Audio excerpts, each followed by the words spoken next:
documents, protecting your intellectual property, registration of your company, and many more. Today, in this session, we will be discussing these aspects and focusing on how to convert your ideas or prototypes into a startup. Today, we have with us as an expert Dr. Anupriya Pandey, who will be deliberating on this topic. It is my pleasure to introduce Dr. Anupriya Pandey to you. She is a passionate teacher who has a strong expertise in the field of entrepreneurship. She has a vast experience in providing training and consultancy at the national and international levels in entrepreneurship. Welcome to this session, Dr. Anupriya. Thank you, ma'am. We also have with us Dr. Om Prakash Sharma, Director of the National Center for Innovation in Distance Education, IGNOU, who has been actively promoting innovations among the IGNOU students. It is my pleasure to welcome you, Dr. Sharma, to this session. Before I invite Dr. Anupriya to present her talk, I would like to invite Dr. Sharma to share a few words with our students. Dr. Sharma, please. Thank you, Dr. Momita, and good afternoon to all of you. And I also welcome Dr. Anupriya Pandey for this session. As Dr. Momita has just informed, this is a series of live sessions on innovation in startup to address our students and other functionaries of the open and distance learning system at IGNOU, to encourage them and to guide them towards innovation and entrepreneurship. And today's topic is told that idea to startup.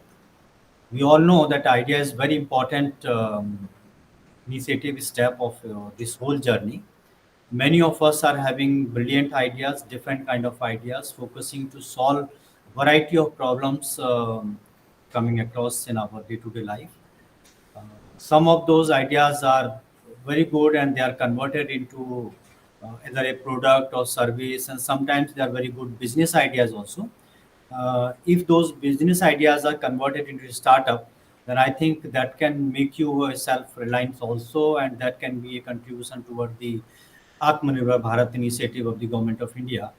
So with that intention in mind, we thought we should understand the different stages, steps of this journey from idea to startup. Though we will be covering very specific sessions on different aspects separately also during these sessions which we are organizing on every Friday. But today's topic, I hope, is likely to give you a kind of consolidated overview of the whole journey. If you are having an idea how it can be converted into a startup, what are the different steps, different stages, what kind of initiative or some actions you need to take to convert that idea into a startup. So with that in mind, we thought to have this session, which is going to be very important, live and interactive. And as our students know that the Indira Gandhi National Open University, they are at the National Center of Innovation and Distance Education. We are already running the scheme of idea to startup, where we invite ideas and support them, nurture them, give them training, guidance, and we're trying to help them in converting their ideas into startup. That's a scheme. That's an ongoing scheme, but while working on that scheme, it is very important to understand these all steps, and also to understand in detail about these all steps. In detail, we will be covering in other forthcoming sessions. So this is a very good session going to be today, and I welcome you all for this session. And with that, without taking much time, I would like to invite Dr. Anupriya Pandey take up this session and then guide our students how to convert their idea into a startup. Thank you very much. Thank you, Dr. Sharma. Now, I invite Dr. Anupriya Pandey to deliver the talk on today's topic, convert your ideas or prototype into a startup. Dr. Anupriya, please. Thank you, ma'am. Thank you for this opportunity. And namaskar to all. As Dr. O.P. Sharma, he has very, very rightly pointed out that this is a kind of journey, ideating or developing an idea and then creating your own enterprise is a journey, is a long journey, and it has a systematic steps or process, and after following that only you can have your own startup. So now let us see what does it mean and how does it work. I'll just try to present something and then we'll start.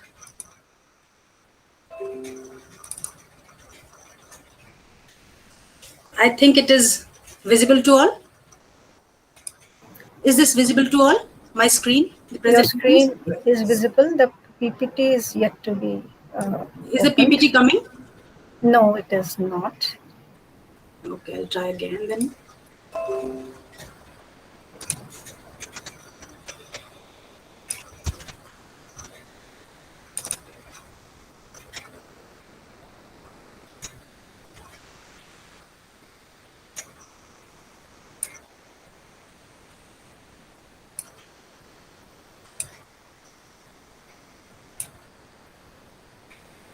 Dr. Anupriya, you can share your entire screen and then open the PPT in presentation mode. All right. Entire screen, right. Okay.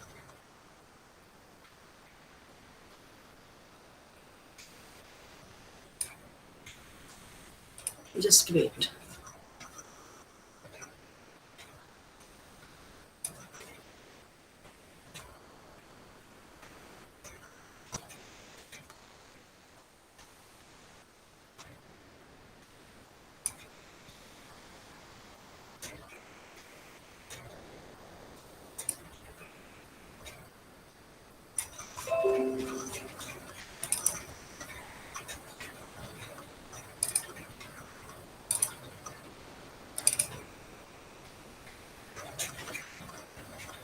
Is it showing now?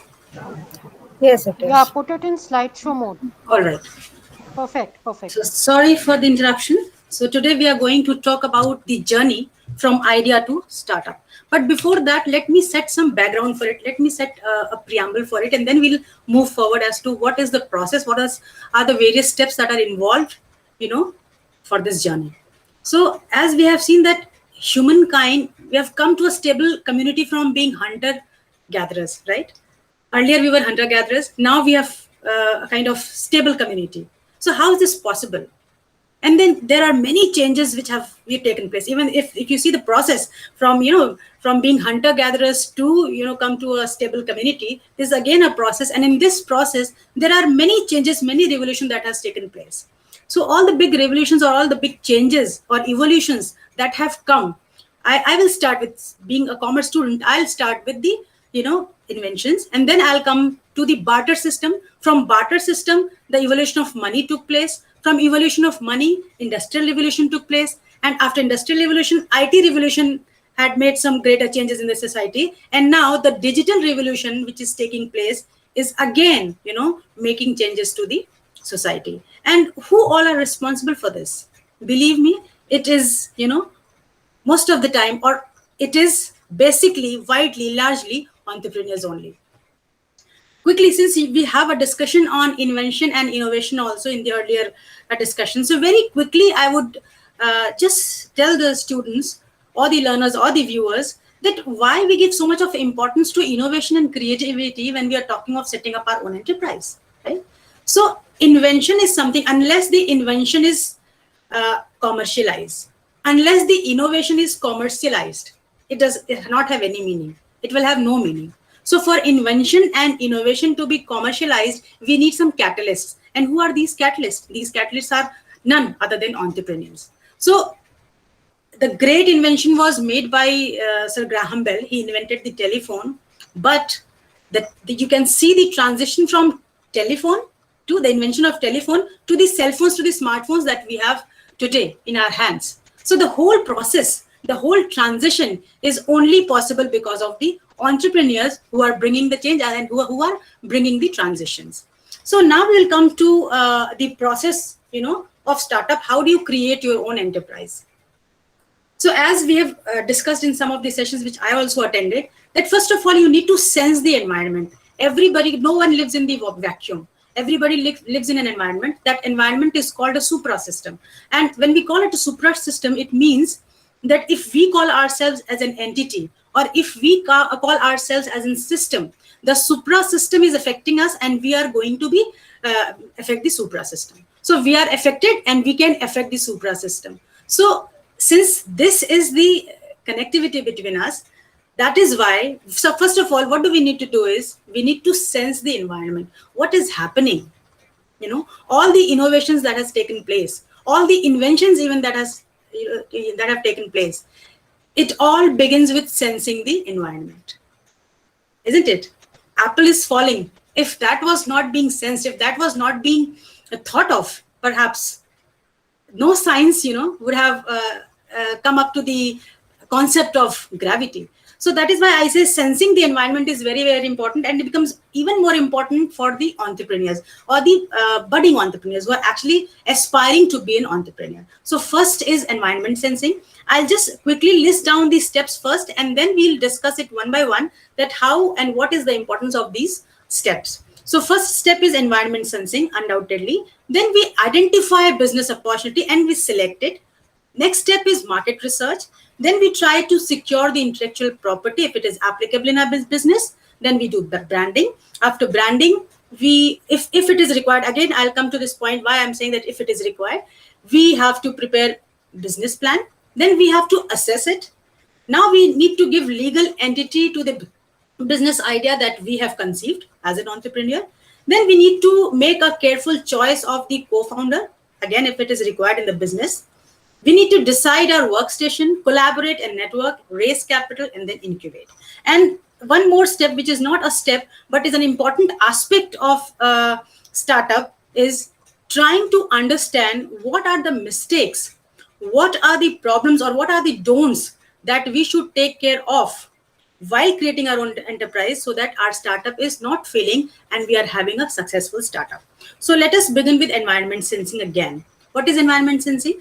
Perceiving the needs and platforms of people and society and arriving at creative solutions.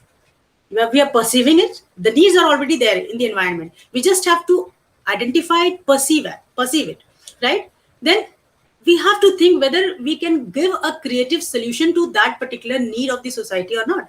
There are lots and lots, thousands and thousands of needs in the environment. But can we give a creative solution to the need or not? This is the first step, right? And to perceive the environment, to sense the environment, one should have the ability, the skill to first of all perceive basic idea. What is the basic idea? Means again, the creative solution that can be provided to a particular problem which is there in the society. Then the person has to have the ability to exploit different sources of information. Again, like various kinds of needs, various kinds of business opportunities are floating in the environment. At the same time, we are also overflooded with the kind of information which is there. And especially in this digital era, we have so much of information that it needs to have a special skill. We need to require special skill to filter that information and to exploit and to churn out some of the information which is very important for us as a budding entrepreneur. And then one should have a vision and creativity. Whatever basic ideas that one has perceived, right? He or she should have a clear vision towards it, and he or she should have the sense of or the ability of creativity, so that you can try to give a different solution to the society. Or maybe because why I'm saying to do things differently, or why creativity is important, because when we are sensing the environment, when we are trying to perceive the problems which is prevailing in the society, to give a solution, we need to be creative, right? So again, we'll come to this point later on in this session. So we need to have vision and creativity. Creativity means doing things differently or giving something unique to the society which was not earlier available in the society. And again, as I said, we need to perceive basic ideas, right? So when we are trying to get the basic idea, what can be the various sources that can get you ideas? From where you can get ideas, right? So first of all, as I said, there are problems in the society. So if you are sensible enough, if you can sense that problem, good enough. The other thing is you need to sense whether there is some change in the environment or not. For instance, the recent example, the outbreak of COVID-19 situation, there was a lot of change. And if you see, there was a lot of change in the pattern in the society also. the style of people, living, the style of their living, the style of purchasing, the style of surviving, the style of working, imparting education, there was a complete shift because of that change. So you should be quick enough to understand the change and then to think whether you can contribute something in that or not. And then you have to constantly look for inventions. If some of the inventions which are taking place in the society, if somebody is inventing it, you may not be the inventor, but you can make use of the invention and give society something which is much more meaningful to it. So inventions are there, but you can convert that invention into some kind of product or service. Likewise, you need to innovate somewhere. There may be, you may not necessarily have to look for a problem which is there in the society and nobody is able to meet it. Maybe you can think you are sensible enough or you are capable enough to give a different solution, to a better solution to the society which is already there. There may be solutions, there may be products or services for a particular demand in the society, but you may get an edge as an innovator. So you, by working differently, by doing things differently, you can give a different and better solution to the society for a particular problem or for a change. And then sometimes even, researching about your competition, studying about your competition also gives you an edge to, see many more opportunities which are floating in the environment. For instance, when you study your competition, you get to know where they are failing. You get to know the customer's feedback without investing any cost. Suppose you are doing trial and error. So you will be getting feedback, but then you're costing, you are being costed for it. But taking, clue from the competition, you can use their cost for your benefit. So studying competition is also one of the important source to get business ideas. Now, the next step is business opportunity identification and selection. Now, you were trying to sense the environment. When you were sensing the environment, you could pick up 3 or 4 or maybe out of thousands of opportunities or ideas which are there, you may pick up maybe 10 or 20 which suits you as a person, which suits your passion, which suits your capabilities, right? So you have to identify those ideas now. So there are certain elements of business idea, and those elements are, first of all, you need to check of the thousands ideas which are floating in the environment, which ones are doable. The ideas which are doable makes sense to you only as an entrepreneur. The ideas which are not doable, you have to completely erase it out. Just cross it out. Second is assured market scope. Now you have to check. You did that. First of all, you filtered through the doability, whether the idea or the thought process that you are having, whether it is doable or not. Then you have to see whether there is assured market scope for your idea in the market is not, whether it's there or it is not there. So you have to look for the assured market scope also. Then you need to check the attractiveness and acceptability of the ideas, right? And also you have to check the profitability, acceptable profitability of the idea. You may have an idea, it may have a market scope, but unless it is going to give you profitability, you are there in the market for some gain. Even if you're a social entrepreneur, you want some outcome. So especially if you're not a social, you're for a profit entrepreneur, you are going to create a profitable venture, then it makes much more sense. It is very much important to understand whether, despite being scope, whether that idea is profitable or not. You have to think over that. And then you have to think of the opportunity cost also. What is opportunity cost now? Opportunity cost is something, suppose you have 1,000 rupees. That 1,000 rupees you can either deposit in bank, or maybe you can buy some shares with that rupees that is available with you. So if you are depositing in bank, you are losing the opportunity to earn from the investments in shares, and vice versa. If you are investing it in share, so you are losing the opportunity for the returns which you would have got by investing it into a bank or depositing into a bank. So this is opportunity cost. Now you have to calculate also of the ideas, maybe 10 or 15 ideas that you have filtered. Now you need to evaluate the opportunity cost of each and every idea. If you're taking up a particular idea, how much cost is going to be there as you're losing many other ideas, because you can only take up 1 or 2 at a time. You cannot give solutions to all the problems in the society, because every individual, even the corporate houses, they have certain limitations, right? So we need to check the opportunity cost also, and then we need to check whether there is a congruence with the competency. Competency, when I say your individual competency, right? So whether they are in sync with or not.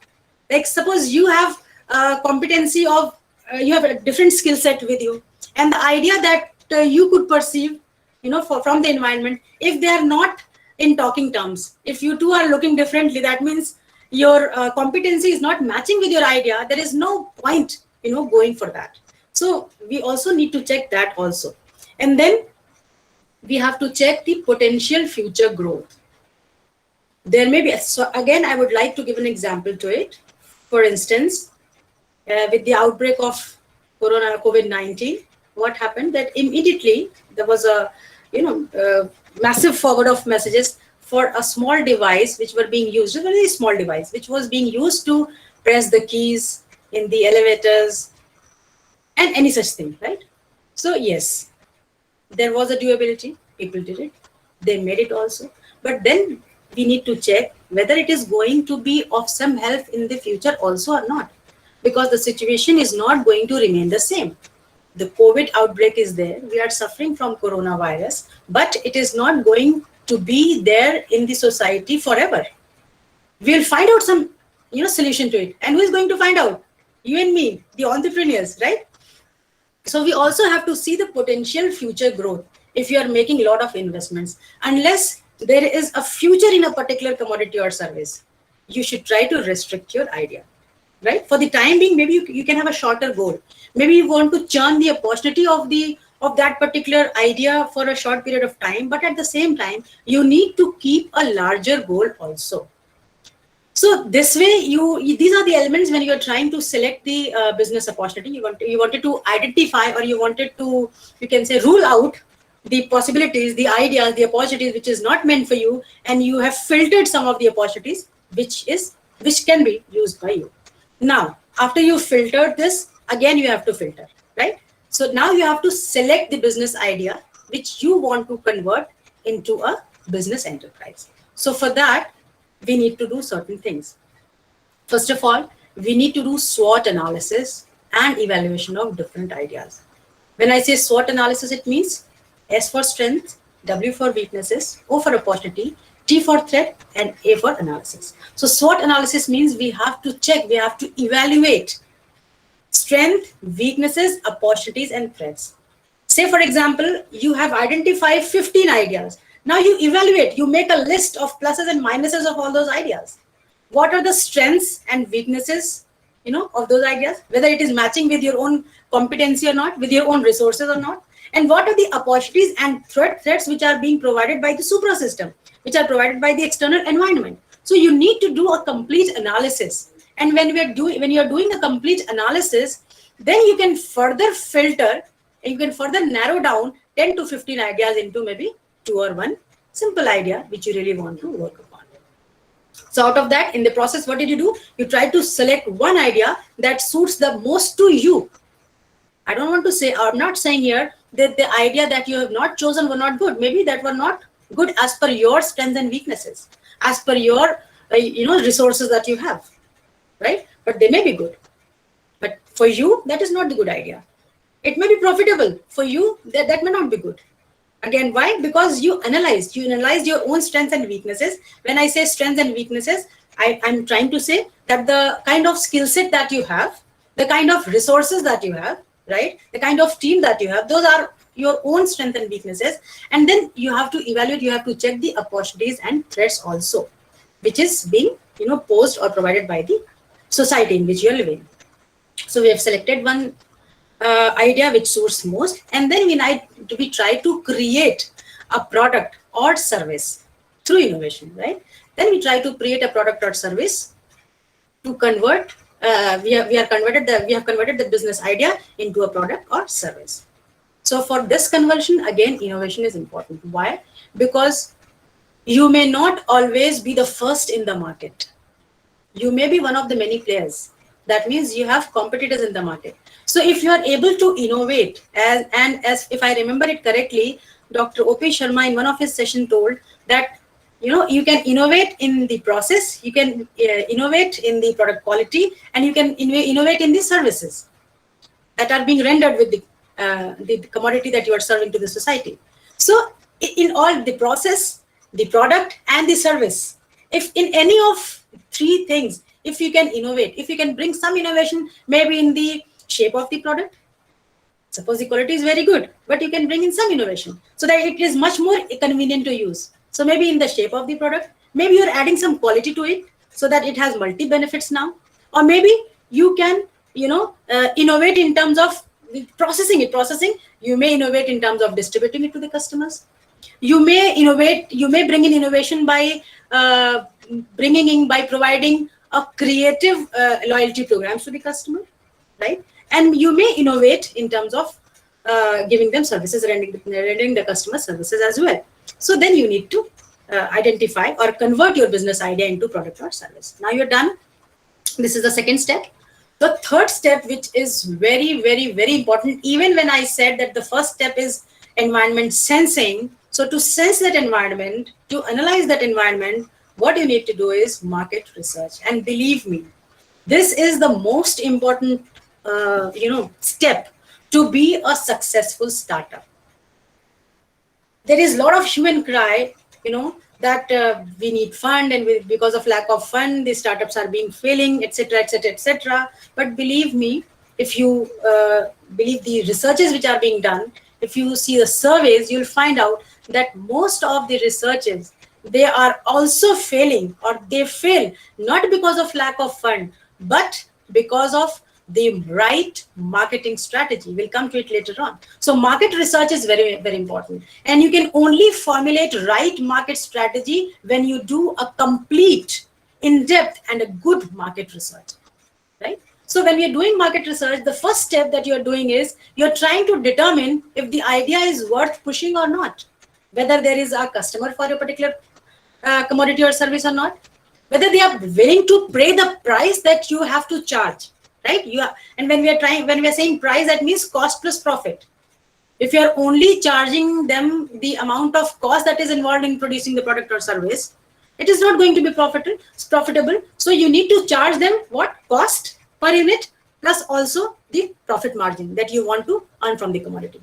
So you need to see the demand, you need to see the customer's taste and preferences, the trend which is there in the society, right? The competition which is there, the ability to pay off the customers, and so on and so forth. There is much more thing, and for each and every step we can have a separate session. I'm just quickly trying to take you to the steps which are required, or which are important to have your own enterprise. Then you have to write down the chosen problem that is going to be solved. Why I say write down? Because when you are writing down a particular thing, when you are writing down a particular problem, you are more focused. And in this era, in this digital era, believe me, there is no scope for a mediocre entrepreneur. You have to be the best if you want to have a long-term success, or if you want to have an enterprise, a business entity, which is going to be there in the society for a longer period of time, much beyond your existence in the society. Then in that case, you cannot afford to lose your focus. So when you're writing down everything, that means your focus is somewhere more deepened. And then we need to do a survey, a small survey, a small market research as a budding entrepreneur you need to do. And thus doing survey is not important. Again, you have to write a report for it. So we need to understand, when we are doing a survey, we need to understand what are the wants and needs in the society. Need is not enough. We have to focus on the wants. So the students of commerce will understand, but for the larger society, for the benefit of larger society, I'll just try to quickly tell what want is. When I say want, it means an intense desire, an intense need, right? Which is backed by ability to pay and willingness to pay. I have a desire to buy a car, fine, but I also have the money to buy the car as a customer, and at the same time, I should be willing to spend that money to buy a car, right? So I'm ready to invest that much of opportunity cost in buying a car. So we need to, as a budding entrepreneur, as a budding businessman, you need to identify the want in the society, right? And when you have identified the want, then it gives you a direction automatically as to how to go about the survey. Then you need to check your customers' tastes and preferences. And for the millennials, we would say they are very fondly using the term trending. So you also need to search, you also need to look in the environment what is really trending, right? And then you have to check your competition. When I'm talking of survey, all these things you need to do. So you need to check your competition. You need to check your suppliers. Who are your suppliers? What are the terms and conditions they ask you to follow if they're supplying you? At what cost? And what other services are they going to render to you, right? And then you have to check your distributors also. And when you have done this kind of survey, you need to document it. You need to again write it down. Now you're writing everything not only for focus, but also you're going to use it in your business. Say, for instance, as I said, business plan preparation. Business plan is a must, for a project or for a business idea which needs relatively huge investments. But as a micro enterprise or maybe a small enterprise, you may not need that much of huge amount, but you still need some money to do your business. So in that case, you may not go for a bank, you may not go to several big investors, but you may have to approach, or you may have to take benefits of the incentives and schemes which is provided by the government. You may have to take benefits of the institutions which are being created by the government to help you as a micro and small entrepreneur, right? So to take that benefit, to get that incentive, you need to prepare a document which seems promising to these institutions, which seems promising to these people, right? So again, you need to document all the research work that you have done, which is called a survey report, and you have to preserve it for future use. Now, the third step is, the immediate step that you need to take is to secure intellectual property. If you feel that your business idea is such, that has some element of uniqueness, which is that uniqueness, it may not be invention, but it has certain uniqueness which is not available in the society, which is not existing in the society. So that differentiating factor that you have and others don't have, if you have such thing, then it is very, very important to secure your intellectual property then and there. There are several copycats in the market, so you have to take care of your patents, copyright, trademarks, etc. Again, this is a very big topic, so I'm not going to deliberate more on that. Maybe we can have a separate session for that. Now, the next idea is I'm saying branding. Many of you would be, thinking, why branding immediately? Because much before you actually launch your product in the market, you have to create a buzz for it. If you try to do a good marketing for your business, what do? You try to create a buzz for it. So for that, you need to have a separate identity first. You are telling people, aap logo ko bata rahe ki yes, I am there in the society. I'm coming soon. What is coming soon? There should be some title. There should be some name of your idea, which is going to come soon in the market. So you have to create an identity for your idea. Here only. Think of that. And again, that identity should be in congruence with its problem-solving capacity. When you are trying to create a punchline, when you are trying to give a name to a particular commodity or service that you're going to provide to the society, it should be in sync with the problem-solving capacity that the product or service is having, right? So, for example, you are trying to manufacture cookies which are very good for people who are having diabetes. So what problem are you solving? You are trying to render the diabetic people, you are going to provide diabetic people cookies which are, harmless, first of all, that has no sugar, and that may also help them in controlling and managing their diabetes. So this is the solution that you are going to provide to the market. So you have to choose the name accordingly so that it conveys the idea what actually you are going to give to the society. And then, since it is a digital era, whether you are a small enterprise or your medium enterprise or a large enterprise, it becomes, if I set aside micro for some time, then it is very, very important to have your own website domain. right? Because again, having a website domains gives you a lot of advantage. It gives you an identity much ahead of time. It gives you recognition in much lesser cost. You can advertise that coming soon thing, in the society with the help of the websites that you have. So you need to secure your website domain and then craft and internalize your elevator pitch. Like suppose somebody's, you are talking to some investor, talking to some of the other stakeholder which is there in the society. And if the question comes, what does your company do? You should be prepared with a pitch that this is what we are actually trying to do. This is what we are actually aiming at, right? Then, now, till here, you are ready with your product or service or maybe the prototype. You're ready? Now, if it is, as I said, if it is a micro enterprise, then you need to take advantage, or you need to take benefits of the incentives or schemes which is provided by the government, many of the institutions which are there to support micro enterprises. Again, for that document will be needed. The survey document will be needed.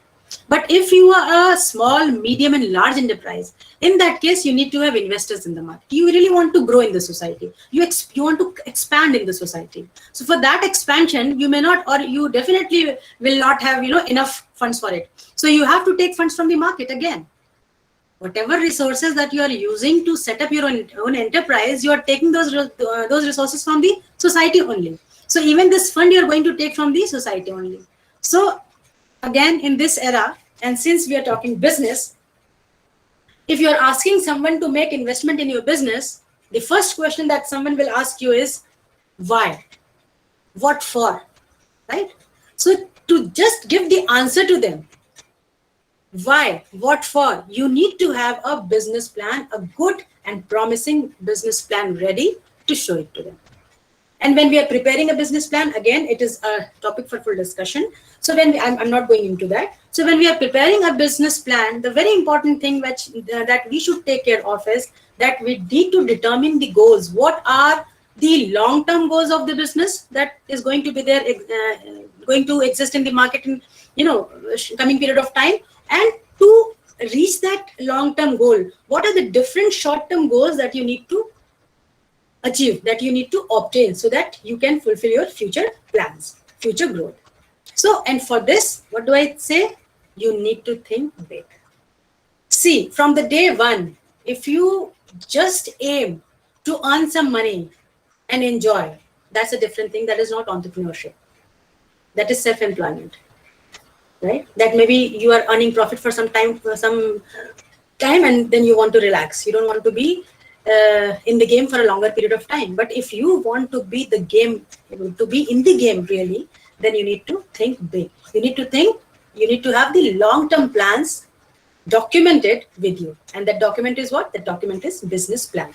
So once your business plan is prepared, which is showing, which is telling you, which is giving answer to the stakeholders that this is my business, this is my idea, this is my product or service that I'm going to give to the society. This much of scope I have for this. These are the financial requirements that is there that I need to get. And these are the technical feasibilities that I've already checked and I'm ready with it. So now you can invest in my business. I'll be benefited. At the same time, you'll also be benefited, because this is going to give you profitability. And the moment profitability comes in, you'll get your share as an investment, right? So this is how saying will not enough. You have to prove, you have to show. So this business plan is just a proof, right? And it is also important for your own self. It is also helping as a blueprint which will guide you to do your business. So once we have prepared the business plan, now we need to actually assess it. We need to evaluate the business plan. We need to check the feasibility again, as I said. I may have the passion to create a big township on, Mars. This is a passion for me. मेरा बहुत मन है ऐसा करने का. But is it really doable? ठीक है? अगर नहीं तो वहीं कट गया. कोई और चीज, suppose I want to do in the society. I really want to come up with a vaccine which gives you 100% guarantee that if you have it, this coronavirus or any other virus in the future won't affect you. This can be doable, right? But again, whether it has the feasibility for me as an individual or not. Can I alone do this step? And if I want to do it, and if there is a doability, and if there is a feasibility also with the set of people that I have, there may be feasibility, no? That I can create a team, I can create a different team for research and development who can do researches and find out. I can have a team, but will the solution come in appropriate time or not? So all these things we need to check. So first of all, we need to check the feasibility. Then we also need to check the sustainability for maybe 10 years of the time, whether your business is going to sustain or not. If there is sustainability, the chances that the startups fail at the initial stages, no, it will be reduced, it will be lessened, because you can foresee the sustainability in your business.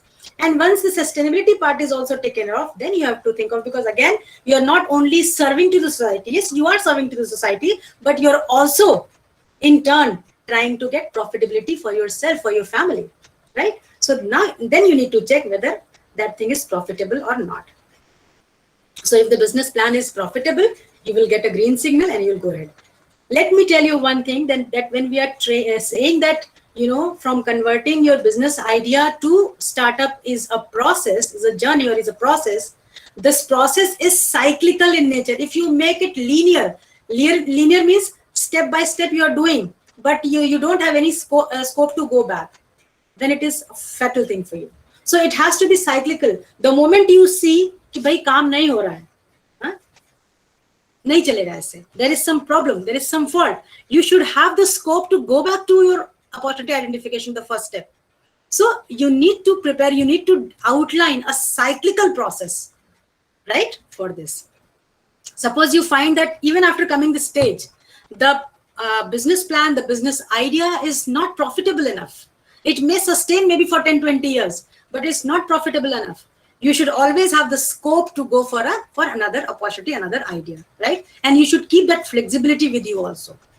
You shouldn't be adamant. This is one of the mistakes that people do when they try to set up their own enterprise, that they get attached to their idea so much that they kind of get, you know, I don't want to use word blind, but they can't see, they can't foresee that it is not going to give them any profit. So you should have that much of capability, and you should have that skill to get detached to the idea the moment you feel that it does not have profitability. And you may have to think for another idea. It does not mean that you have to stop. You have another idea, you think for it, right? Then once your business plan is evaluated, you have presented it to the investors. Investors are also convinced that yes, this entrepreneur is going to create a successful business which is very profitable, and it will earn profit which will be, you know, shared by the investors. So once they are convinced, yes, you're going to set up your own enterprise. Now, since you are going to set up your own enterprise does not mean that you have some physical shape and you are going to keep it there somewhere. You need to have an organization. You need to create a system. And when you are trying to create a system, when you're trying to create an organization, it is always good if you aim to give a legal entity to your business. And when I say legal entity, it is only possible when you are registering in your business, right? So as I said, that now you need to start up, you need to set up your own enterprise. And when I say you are going to set up your own enterprise, there are various forms of businesses. There are various structures which you may adopt. You may like to be the sole proprietor of the business idea that you have. You may like to work in partnership with others. You may like to have a limited partnership, you know, form of business organization. You may also want to incorporate as a company, private limited company or public limited company. You may want to be a one-person company, OPC, which is very much, trending nowadays, as I say. So first of all, you need to identify which form of business do you choose for your particular product. And to choose the form of your business enterprise, what do we need to do? Again, we need to do a SWOT analysis to evaluate the strengths and weaknesses of that particular business form vis-a-vis your own business enterprise. So every structure has got some advantages and disadvantages.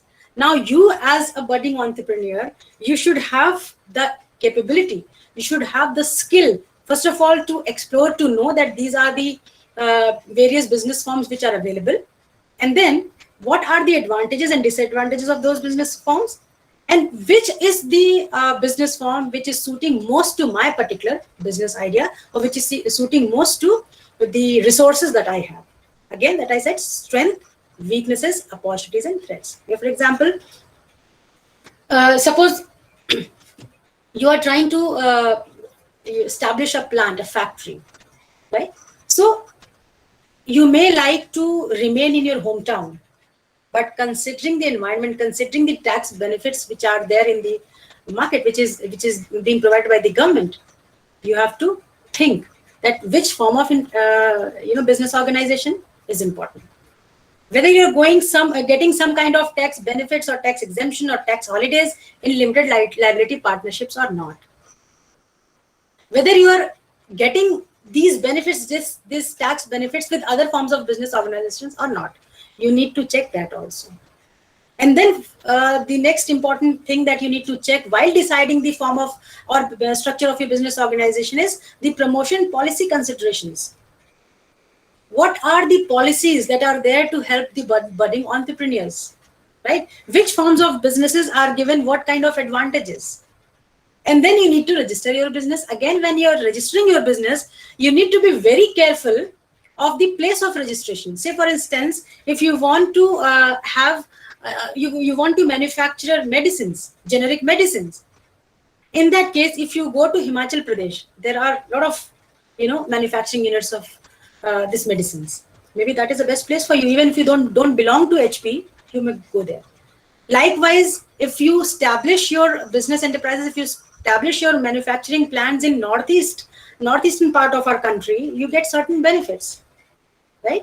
So you need, first of all, you have to, that is why I say market research is important, because you have to be aware of all such things.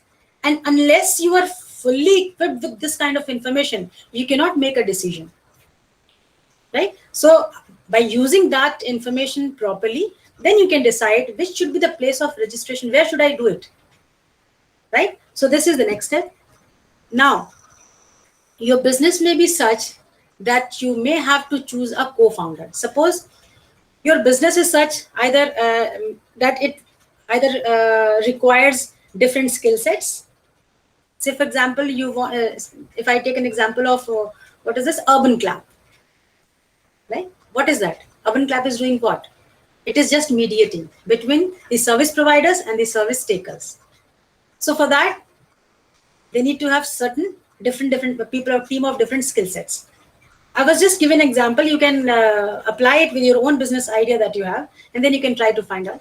So then you have to find out whether you alone are enough for that particular business enterprise, or having a co-founder gives you an edge. For instance, again, I will just talk of micro and small business so that everyone can relate to it. Suppose you are going to have your own store, which is giving a complete solution to health problems. You are trying to have a medical store. You are trying to have what do you call it? Physiotherapy, right? So suppose you are trying to give a complete, or maybe naturopathy. So if you're trying to give a total solution to health problem to people who really need it, require it. So what do you have? You alone may not be able to give proper attention to each and everything. So you may have to have a set of people. You may have to have a capable group of people, a capable team, so that you can work nicely. You can work accordingly, right? So someone who is having knowledge of maybe financial matters, you can have someone who is having knowledge of or technical expertise of a pharmacist. You can have that particular. If you are not a pharmacist on your own, then maybe you can rope in someone who is a pharmacist. So likewise, you need to identify people if they are really required in your business. I don't say that having a co-founder is a must, but it depends on from business to business. For certain businesses, it is important to have a co-founder where the arena of service that you're going to provide, for that you need to have people with different skill set. So in that case, maybe you can choose a co-founder, and when you are choosing a co-founder, you have to be very, very, very important. You have to be very, very careful, because it is very important. Sometimes investors also see who are the co-founders. You may be pitching for a particular idea. You have designed the idea, you are pitching for it, and the moment you are presenting your document to the investors, they would try to see, oh, you have roped in somebody else. Oh, this is the investor, and suppose that co-founder, and suppose that co-founder has got a good name. So maybe the investor, will be convinced more. For instance, suppose we are talking of automobile industry, and there is some big name in that particular area in automobile industry. So in that case, if that big name if you rope in, or if you can bring in that particular important name, or name which have credibility in the market, if you can rope in that person, that itself will give you an edge in the minds of the investors, right? And most important thing is when you are having a co-founder. If you're not having a co-founder, it is fine. But if you are having a co-founder, you shall always be ready, to work behind the scenes. Why? As I said, suppose you are roping in somebody who is an important name. So obviously, whenever your particular idea, your company is representing somewhere, the name that will be flaunted will be of that particular co-founder who has a big name. So it is not that you are making some sacrifice. No. By accepting the fact that you have to work behind the scenes, it means that by projecting someone who has a big name, you are trying to work for you only. Because someone is required to work behind the scenes to do all the things. But even despite of doing the hard work which is required, if you want to get extra edge, if you want to get extra benefit, that big name is going to bring into you. So you have to keep that in mind, the importance of that particular thing, and you have to be ready, to forego that status for a good reason. And you need to accept that co-founder wholeheartedly. Now, the next important thing is you need to decide your workstation. Again, if I take a clue from micro and small enterprises, you can start from your own home also. Especially in this COVID culture, work from home is gaining importance. Many of the IT companies, they have given this choice to their employees that they can work from home for maybe 5-6 years in a row, right? So you need to decide whether you want to work from your home. Suppose you're a service industry. Suppose you are trying to connect the supplier to the consumer. So you don't need much thing there, right? You're just trying to connect, and for that, internet is there.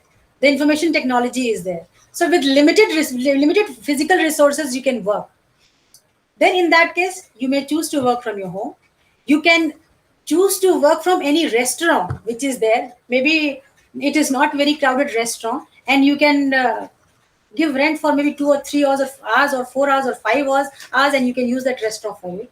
Or maybe you can go for your rented office, or you can use your own premise which is there. So you need to decide your workstation. Again, when you're deciding your workstation, the important thing that comes to your mind is the cost structure which is there.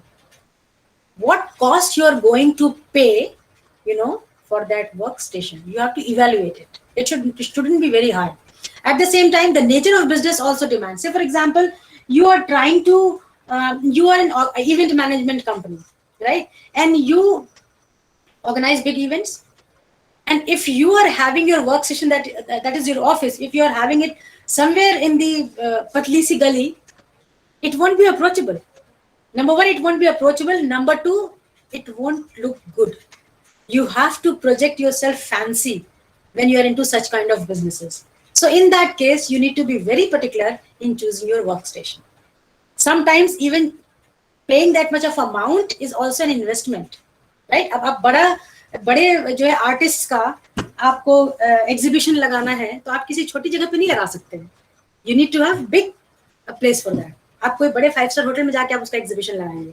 उसी तरीके से वो लोग आपको approach करें अपने exhibition के लिए, तो वो आपको अप्रोच करने किसी गांव में नहीं जाएंगे, वो जाएंगे किसी पॉश जगह पे.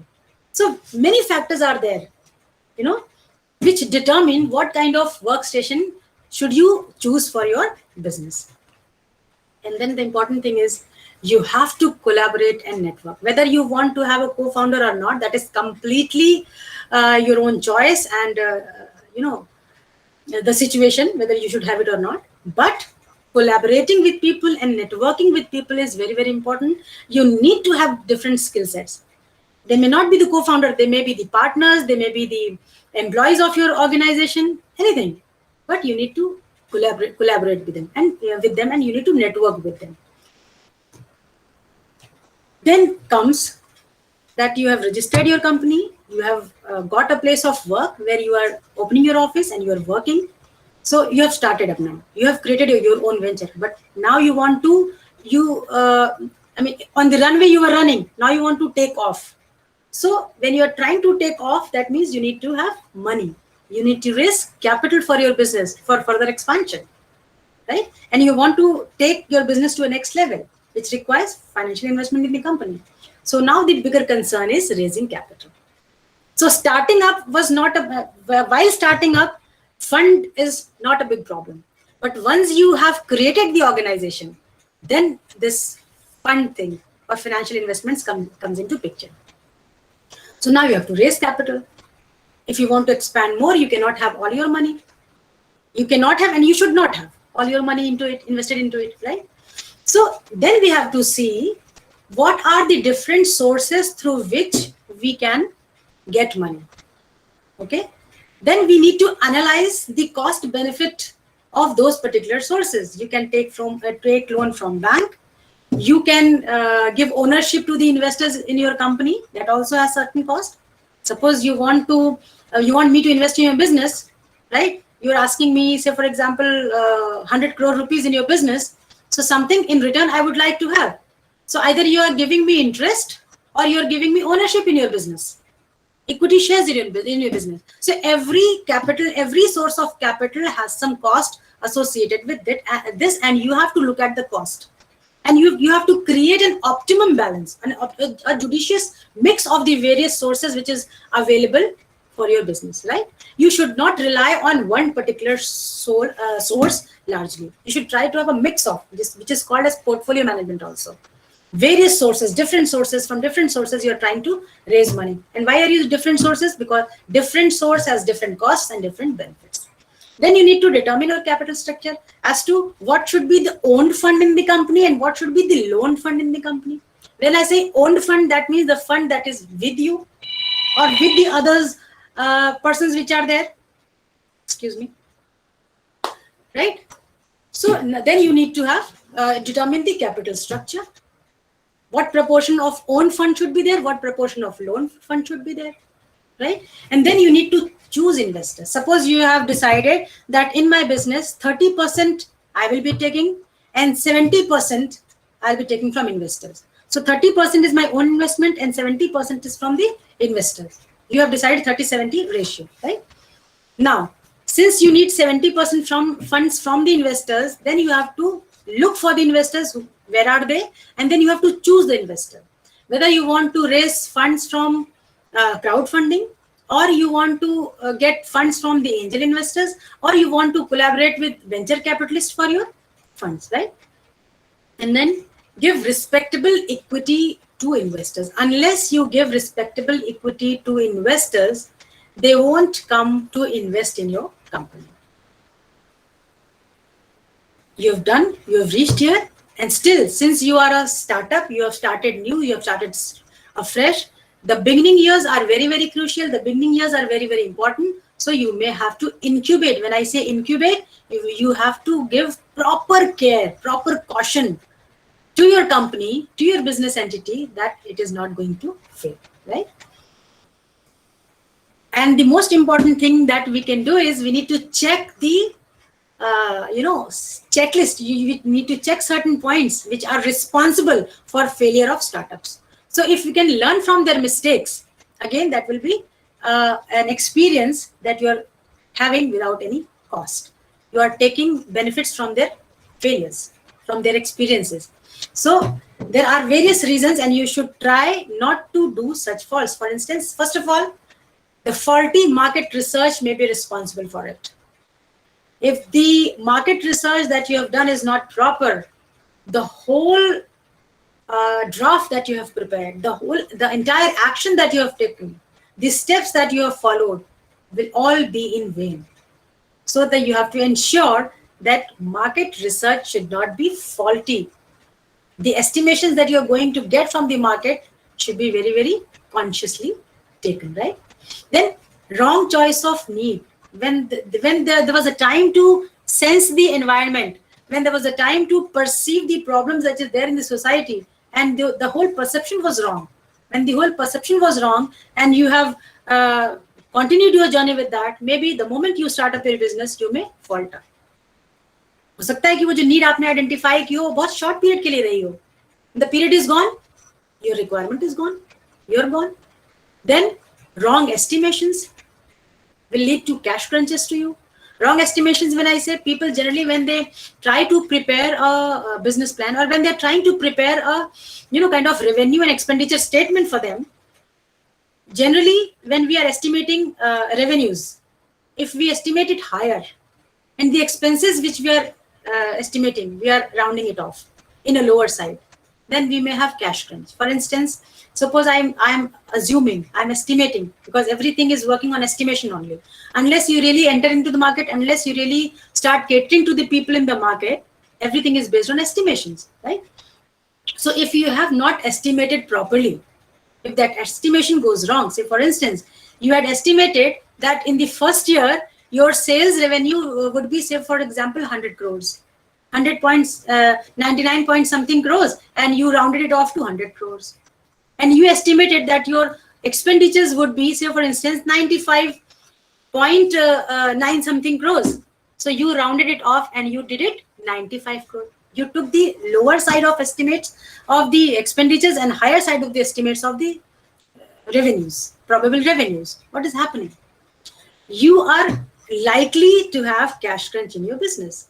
आपने estimate ऐसा कर दिया था. So it is always better, to be a little pessimistic while you're not pessimistic, a little pessimistic while you are estimating your revenues. उसको जब आप rounding off करो, तो lower side में ले आओ, and be a little, give a little more to the expenses. When you are rounding off your expenses, take the higher side.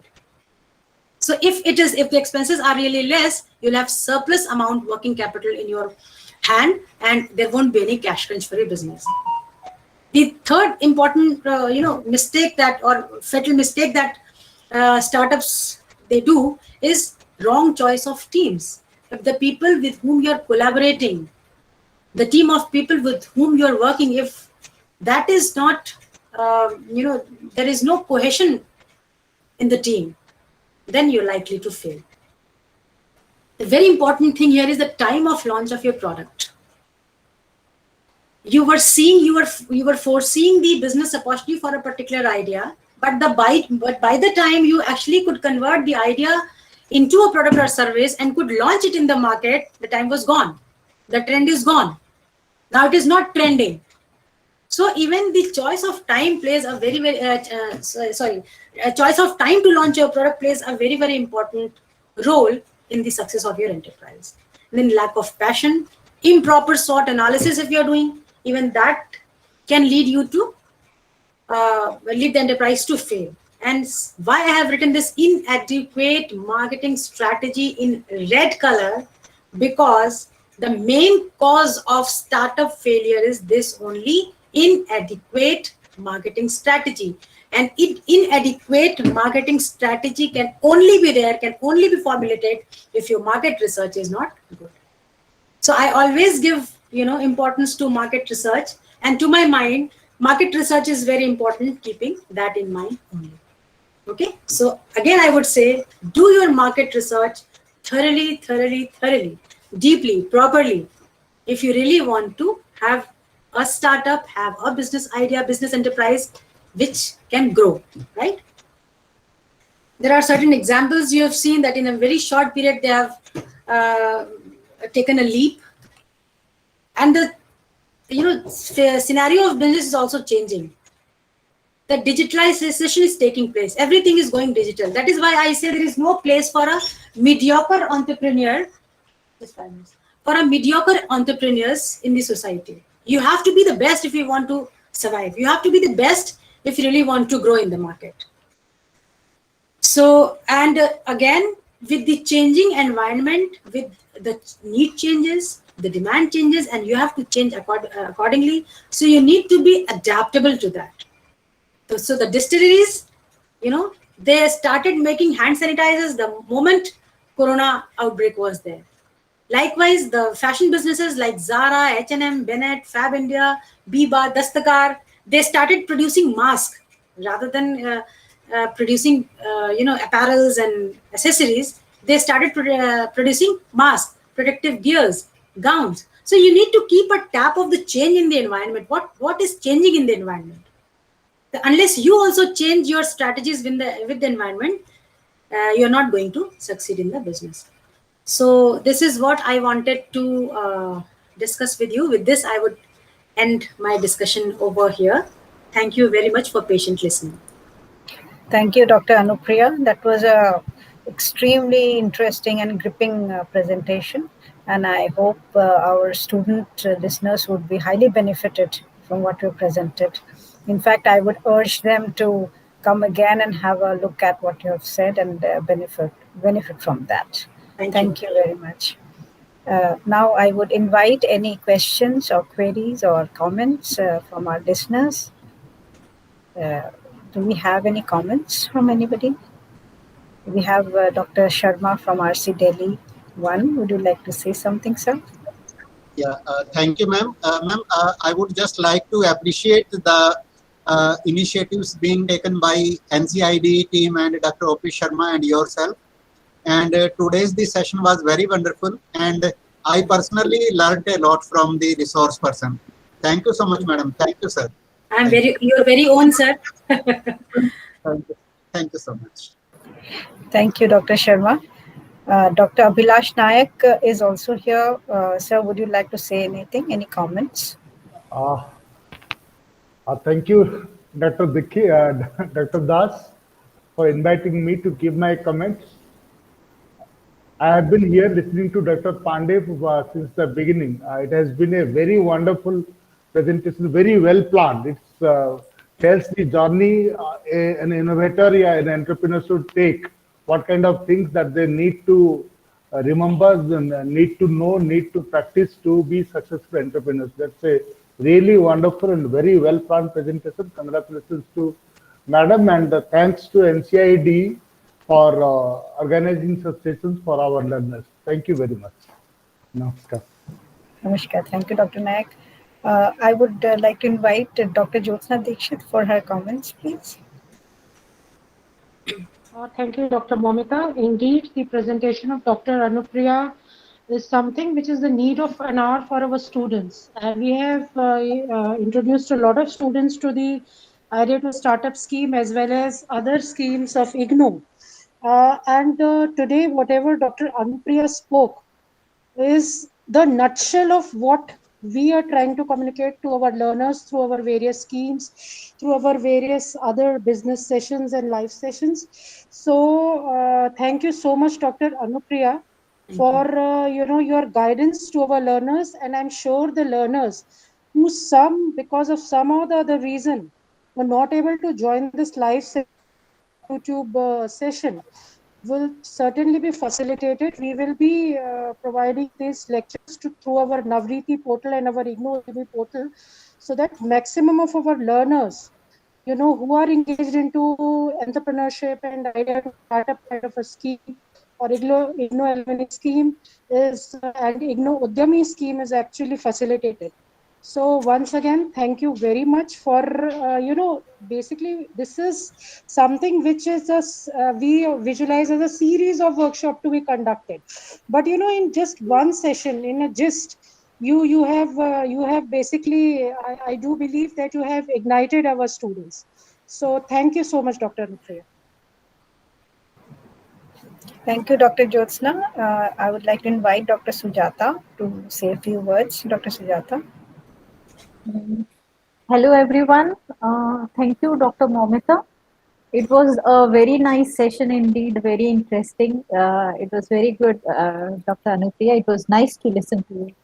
And I hope all our learners who have joined us in this session would be greatly benefited by this session. And they might have really enjoyed it. So thank you so much.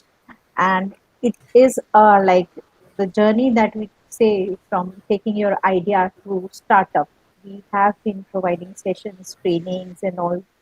We are involved in such activities for the students. So it was a great step in that direction. Thank you so much. Thanks. Thank you, Dr. Sujata. We have a student, Shivgami. Would Shivgami like to say anything?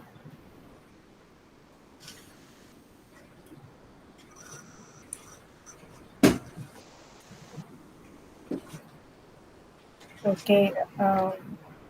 Yes, Shivgami.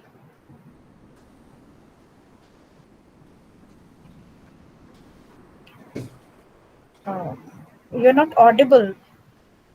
So I would request Dr. Sharma to say a few words now. Oh, Shivgami, yes, we can hear you.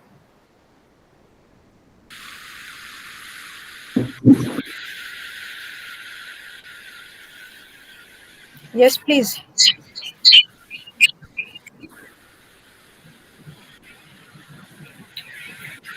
Okay, it seems there is some problem there. Dr. Sharma, may I request you to say a few words now?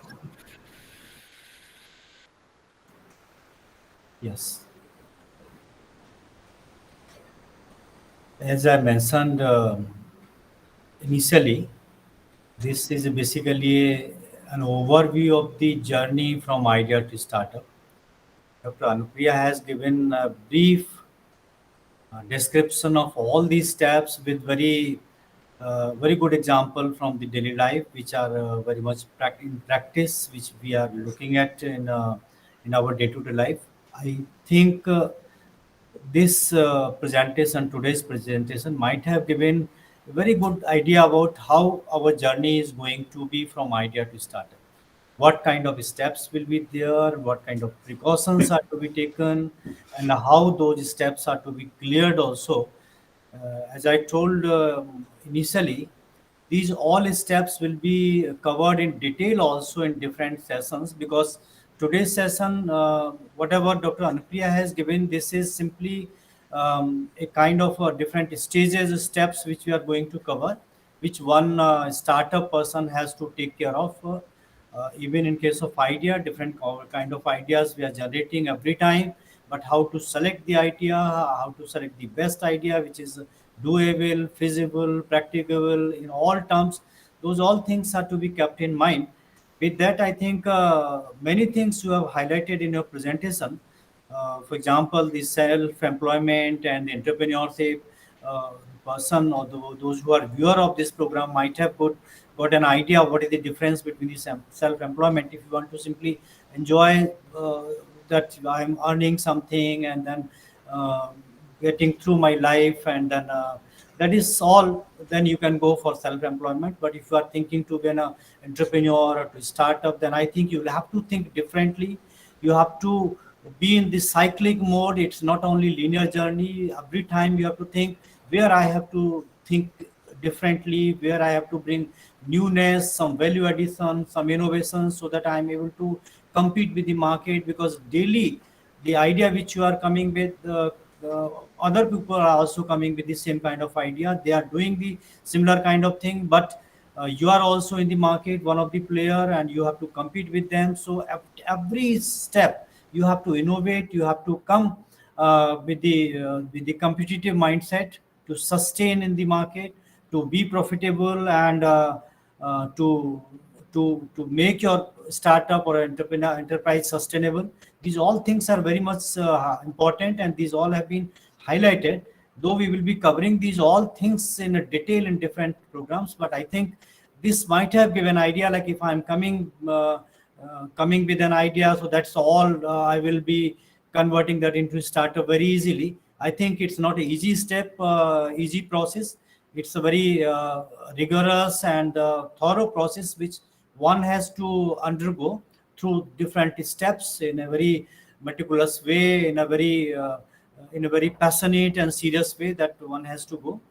And with that, I think I would like to thank Dr. Anupriya Pandey to give this kind of very interactive and interesting presentation which he has given to our students, and it will be useful for all those who are viewing it. And I would like to request that they should watch it again and again, so that they get an idea what is the actual journey, how they can convert their idea into this startup and become a successful entrepreneur. So with that, I would like to thank you, Dr. Anupriya, and Thank you, sir. viewers who are watching us through YouTube and Facebook. Thank you very much to all of you. And then I hand over to Dr. Momita to conclude it. Thank you very much, Dr. Sharma. Indeed, today it was a very informative and interesting session, and I hope our learners would find it extremely useful. Here, I would like to express my gratitude to our competent authority and our Pro Vice Chancellor, Professor Uma Kanjilal, because she was the one who actually inspired us to start this series. So thank you, ma'am. I would like to thank our expert, Dr. Anupriya Pandey, for sparing her valuable time here to come and address our students. I would thank all the regional centers and the regional directors of regional centers who have been playing a very active role in popularizing this program, and for being present here today also and deliberating in the discussion. I would like to thank Dr. O.P. Sharma, Director NCIDE, for spearheading this movement and making it so highly exciting and popular among the students.